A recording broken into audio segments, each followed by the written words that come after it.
Praise the lord. ఈరోజు దేవుని వాగ్దానము, సుడిగాలి వీచగా భక్తిహీనుడు లేకపోవును, నీతిమంతుడు నిత్యము నిలుచు కట్టడము వలె ఉన్నాడు. సామెతల గ్రంథము 10వ అధ్యాయము 25వ వచనము. సహోదరి సహోదరులారా, ఈ వాక్యం మన జీవితంలో వచ్చే కష్టాలను మరియు మన ఆత్మీయ స్థిరత్వాన్ని ఒక అద్భుతమైన ఉదాహరణతో వివరిస్తుంది. జీవితంలో ఆపదలు, సమస్యలు అనేవి సుడిగాలి లాంటివి. అవి వచ్చినప్పుడు ఎవరు నిలబడతారు, ఎవరు కొట్టుకుపోతారు అనేది మన పునాదిపై ఆధారపడి ఉంటుంది. ఈ వాక్యాన్ని లోతుగా అర్థం చేసుకోవడానికి దీన్ని 2 ప్రధాన భాగాలుగా చూడవచ్చు. మొదటిగా, సుడిగాలి వీచగా భక్తిహీనుడు లేకపోవును అని ఉంది. ఇక్కడ సుడిగాలి అనేది జీవితంలోని ఊహించని సవాళ్లను, ఆర్థిక సంక్షోభాలను లేదా కష్టకాలాలను సూచిస్తుంది. భక్తిహీనుడు అంటే దేవుని వాక్యం అనే పునాది లేనివాడు. కష్టాలు వచ్చినప్పుడు తన సొంత తెలివితేటలు లేదా అక్రమ మార్గాలు అతన్ని కాపాడలేవు. దేవుని భయం లేనివాడు ఎంతటి గొప్ప స్థితిలో ఉన్నా ఒక చిన్న కష్టం రాగానే కుప్పకూలిపోతాడు. వారి బలం తాత్కాలికం, వారి ఐశ్వర్యం క్షణికం. అన్యాయం మీద కట్టిన ఏ సామ్రాజ్యం కూడా కష్టాల సుడిగాలిని తట్టుకోలేదు. అది సులభంగానే తుడిచిపెట్టుకుపోతుంది. ఉదాహరణకు, నాబాలు చాలా ధనవంతుడు, కానీ అతడు మూర్ఖుడు మరియు భక్తిహీనుడు. దావీదు ఆపదలో ఉన్నప్పుడు నాబాలు అతనికి సహాయం చేయకపోగా చాలా గర్వంగా మాట్లాడాడు. దావీదు తన సైన్యంతో నాబాలు మీదకు దాడి చేయడానికి సిద్ధమయ్యాడు. ఆ కష్టకాలపు సుడిగాలిని నాబాలు తట్టుకోలేకపోయాడు. ఫలితం, దేవుడు అతన్ని మొత్తినప్పుడు నాబాలు గుండె పగిలిపోయింది. 10 దినములైన తర్వాత అతడు మరణించాడు. అతని ఐశ్వర్యం లేదా అతని గొప్పతనం అతన్ని కాపాడలేకపోయాయి. అలాగే హామాను రాజు తర్వాత అంత గొప్ప అధికారం, గౌరవం పొందిన వ్యక్తి. కానీ అతను దేవుని ప్రజలైన యూదుల పట్ల అన్యాయంగా ద్వేషంతో ప్రవర్తించాడు. ఎస్తేరు రాణి ద్వారా అతని కుట్ర బయటపడింది. రాజు ఆగ్రహం అనే సుడిగాలి అతన్ని చుట్టుముట్టింది. ఫలితం, అతను ఏ ఉరికొయ్య అయితే మొర్దెకైని ఉరితీయాలనుకున్నాడో అదే ఉరికొయ్యకు అతను ఉరితీయబడ్డాడు. అతని అధికారం ఒక క్షణంలో తుడిచిపెట్టుకుపోయింది.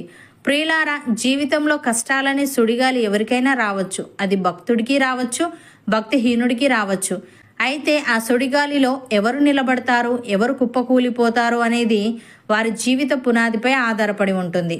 లోక సంబంధమైన ఆశలు, అన్యాయమైన సంపాదన మరియు దేవుని లెక్క చేయని గర్వం అనేవి ఇసుక మీద కట్టిన ఇల్లు వంటివి. కష్టమనే గాలి వీచినప్పుడు అవి క్షణాల్లో కూలిపోతాయి. నీతిమంతులు దేవుని వాక్యం అనే బండ మీద తమ జీవితాన్ని నిర్మించుకుంటారు. కష్టాలు వచ్చినప్పుడు వారు కుప్పకూలిపోరు. ఎందుకంటే వారి ఆధారం మనుషులు లేదా ధనం కాదు, సర్వశక్తిమంతుడైన దేవుడు. కాబట్టి మన జీవితాలను అశాశ్వతమైన లోకపు పునాదుల మీద కాకుండా దేవుని భయము మరియు ఆయన వాక్యం అనే బలమైన పునాది మీద నిర్మించుకోవడం జ్ఞానయుక్తం. రెండవదిగా, నీతిమంతుడు నిత్యము నిలుచు కట్టడము వలె ఉన్నాడు అని ఉంది. నీతిమంతుడు తన జీవితాన్ని దేవుని వాక్యం అనే బలమైన పునాది మీద కట్టుకుంటాడు. సుడిగాలి ఎంత వేగంగా వీచినా అతను ఏమాత్రం కదలకుండా నిత్యము నిలుచు కట్టడము వలె స్థిరంగా ఉంటాడు. కష్టాలు వచ్చినప్పుడు భయపడకుండా దేవుని మీద ఆధారపడేవాడు ఎప్పటికీ పడిపోడు. లోకం అతన్ని చూసి ఆశ్చర్యపోయేంత స్థిరత్వాన్ని దేవుడు అతనికి ఇస్తాడు. నీతిమంతుని బలం దేవుడే. కాబట్టి సాతాను శక్తులు లేదా లోకపు కష్టాలు అతనిని ఓడించలేవు. అతను దేవుని కృపలో నిత్యం నిలిచి ఉంటాడు. ఉదాహరణకు, యోబు జీవితంలో జరిగినంతటి ఘోరమైన సుడిగాలి బహుశా ఎవరి జీవితంలోనూ జరిగి ఉండదు. అతని ఆస్తులన్నీ పోయాయి, ఆరోగ్యం దెబ్బతింది, స్నేహితులు కూడా అతన్ని దూషించారు. ఇలాంటి స్థితిలో కూడా యోబు యెహోవా ఇచ్చెను, యెహోవా తీసుకొని పోయెను, యెహోవా నామమునకు స్తుతి కలుగును గాక అని దేవునిని వదలలేదు. ఫలితం, అతను నిత్యము నిలుచు కట్టడము వలె నిలిచి చివరకు దేవుని దీవెనలను రెట్టింపుగా పొందాడు. అలాగే దానియేలు అన్య దేశంలో బానిసగా ఉన్నప్పటికీ దేవుని వాక్యానికి మరియు ప్రార్థనకు ఎప్పుడూ కట్టుబడి ఉన్నాడు. సింహాల బోనులో పడవేస్తామని తెలిసినా దేవుని ప్రార్థనను మానలేదు. అది అతని జీవితాన్ని కుదిపేసే సుడిగాలి. రాజాజ్ఞ కంటే దేవుని ఆజ్ఞ గొప్పదని భావించి భయపడకుండా తన గదిలో మోకాల్లోని ప్రార్థించాడు. ఫలితం, సింహాలు అతన్ని ఏమీ చేయలేకపోయాయి. తన నీతి మరియు స్థిరత్వం కారణంగా అతను రాజుల ఆస్థానంలో గొప్పగా స్థిరపడ్డాడు. ప్రియులారా, నీతిమంతుడు నిత్యము నిలుచు కట్టడము వలె ఉన్నాడు అనే వాక్యం కేవలం పరిస్థితులను తట్టుకోవడం మాత్రమే కాదు, ఆ పరిస్థితుల మధ్యలో దేవుని మహిమను ప్రదర్శించడం అని అర్థం. యోబు మరియు దానియేలు దేవుని వాక్యాన్ని తమ జీవితానికి పునాదిగా చేసుకున్నారు. పునాది బలంగా ఉన్నప్పుడు పై కట్టడం ఎంత ఎత్తుకు ఎదిగినా అది కూలిపోదు. యోబు తన సంపదను కోల్పోయినా దేవునిని కోల్పోలేదు. దానియేలు తన స్వేచ్ఛను కోల్పోయే ప్రమాదమున్నా దేవునితో గడిపే సమయాన్ని కోల్పోలేదు. లోకం దృష్టిలో ఓటమిలా కనిపించే పరిస్థితులు నీతిమంతుని జీవితంలో దేవుని సాక్ష్యంగా మారుతాయి. యోబు పడిన శ్రమ అతనికి రెట్టింపు దీవెనలను తెచ్చింది. దానియేలు ఎదుర్కొన్న సింహాల బోను అతనికి ఉన్నతమైన గౌరవాన్ని తెచ్చింది. సహోదరి సహోదరులారా, ఈరోజు మీరు ఏదైనా కష్టకాలంలో ఉన్నారా? నా జీవితంలో సమస్యలు ఎక్కువ అవుతున్నాయి, నేను తట్టుకోగలనా అని భయపడుతున్నారా? అయితే ధైర్యం తెచ్చుకోండి.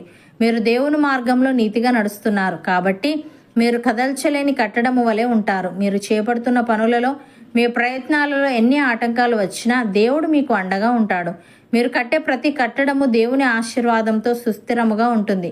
సుడిగాలి వీచినా మీరు పడిపోరు, ఎందుకంటే మీ పునాది దేవుడు. దేవుడు మిమ్మల్ని బండవలె స్థిరపరచునుగాక. ఏ కష్టము మిమ్మల్ని ఏమీ చేయలేదు. మీరు దేవుని కృపలో నిత్యము నిలిచి ఉందురుగాక. మీ కుటుంబం దేవుని రక్షణలో భద్రముగా ఉండునుగాక. అవును అన్నవారు నాతో పాటు ప్రార్థనలో ఏకీభవించండి. పరిశుద్ధుడా, ప్రేమగల తండ్రి, సుడిగాలి వీచగా భక్తిహీనుడు లేకపోవునని, నీతిమంతుడు నిత్యము నిలుచు కట్టడము వలె ఉన్నాడని, జీవితంలో ఆపదలు సమస్యలు అనేవి సుడిగాలి లాంటివని, అవి వచ్చినప్పుడు ఎవరు నిలబడతారు, ఎవరు కొట్టుకుపోతారు అనేది మా పునాదిపై ఆధారపడి ఉంటుందని నీవు సెలవిచ్చావు. తనే నీకు స్తుతులు దేవా. లోక సంబంధమైన ఆశలు, అన్యాయమైన సంపాదన మరియు నిన్ను లెక్క చేయని గర్వం అనేవి ఇసుక మీద కట్టిన ఇల్లు వంటివి గనుక, కష్టమనే గాలి వీచినప్పుడు అవి క్షణాల్లో కూలిపోతాయి గనుక, మా జీవితాలను అశాశ్వతమైన లోకపు పునాదుల మీద కాకుండా నీ వాక్యం అనే బండ మీద నిర్మించుకొని, కష్టాలు వచ్చినప్పుడు కుప్పకూలిపోకుండా ఉండుటకు సహాయము దయచేయమని, యోబు వలె శ్రమలలో కూడా నిన్ను స్తుతించే హృదయాన్ని, దానియేలు వలె మరణకరమైన పరిస్థితులలో కూడా ప్రార్థనను వీడని స్థిరత్వాన్ని కలిగి ఉంటూ, మా సొంత తెలివితేటల మీద కాకుండా నీ కృప మీద సంపూర్ణంగా ఆధారపడుతూ, ఎన్ని ఆటంకాలు ఎదురైనా నీ మార్గంలోనే ముందుకు సాగే వారంగా ఉండుటకు కృప చూపమని, ఈ వాగ్దానాన్ని విశ్వసిస్తున్న ప్రతి ఒక్కరిని నీవు ఆశీర్వదించి, వారిని నీ బండ మీద స్థిరపరిచి, ఏ ఆపద వారికి తగలకుండా నీ ఆత్మీయ బలముతో నింపి కాపాడమని యేసుక్రీస్తు నామమున ప్రార్థిస్తున్నాము తండ్రి. ఆమెన్.